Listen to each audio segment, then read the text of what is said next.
Bonjour, je m'appelle Pierre Chemin, je suis étudiant à l'école d'ingénieur EFRE Paris et je suis également sportif de haut niveau en lutte.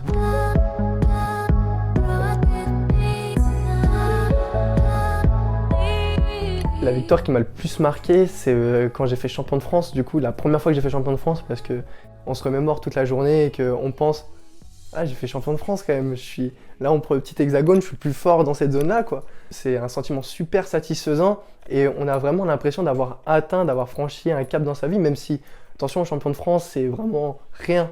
C'est dans la vie d'un sportif, champion de France, c'est rien du tout. Il reste plein de choses à faire. On a gravi une petite montagne et il nous reste encore le Mont Blanc et l'Everest encore à parcourir. Moi, bizarrement, j'ai très vite su et assez jeune que je voulais être ingénieur, enfin, que je voulais travailler dans l'informatique plus tard et je savais que les écoles d'ingé étaient l'un des meilleurs biais pour ça. Après, pourquoi EFRE Paris? Il faut savoir qu'à EFRE, les cours sont très intenses mais assez courts dans la journée. On a des demi-journées, comme ça on a le reste de la journée et après le reste je pouvais m'entraîner et c'est pour ça que moi j'ai choisi EFRE Paris. Je pouvais être dans une très bonne école d'ingénieur et en même temps continuer ma passion et continuer les compétitions notamment en universitaire.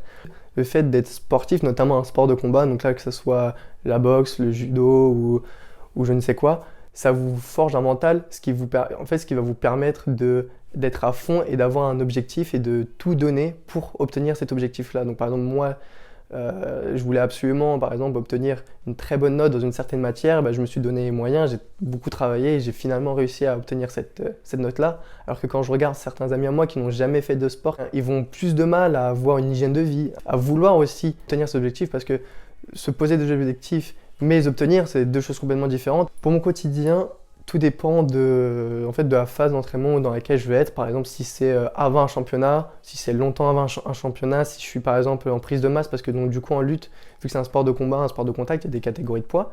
Donc si par exemple je veux monter de catégorie, l'alimentation va être va être plus riche que d'habitude, avec peut-être un peu plus de repas. Au niveau donc, du coup, des entraînements, ça diffère encore une fois donc, de la période. L'année où j'ai fait 2 fois champion de France, il y avait certains jours où je m'entraînais 2 fois. Les jours où je commençais à 10h et que je terminais à 17-18h, je me levais tôt le matin, je faisais un entraînement cardio et après le soir j'allais à la lutte.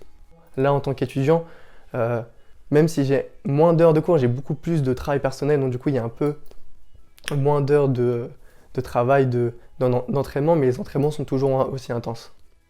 Donc alors moi si je pouvais vous donner un conseil, ça serait vraiment entourez-vous de gens bien qui sont là pour vous, qui sont là, qui vont pouvoir vous apporter des choses bénéfiques. Par exemple, un pote, un meilleur ami qui va vous dire non mec, faut pas aller là-bas, faut pas faire cette soirée parce que vous avez bientôt une échéance sportive qui va arriver ou que ça soit une échéance scolaire et pas vous dire bon, c'est bon, c'est qu'une soirée, on peut y aller, ça va être tranquille. Si vous avez une grosse compétition qui arrive, donc du coup énormément d'entraînements d'un coup qui vont arriver et une échéance scolaire, par exemple ça va être un contrôle ou quoi que ce soit,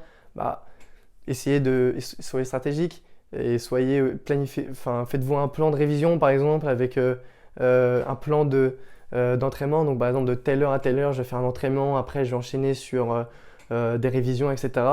Soyez stratégique, soyez méthodique et sans la méthode, sans la rigueur, vous n'allez jamais performer.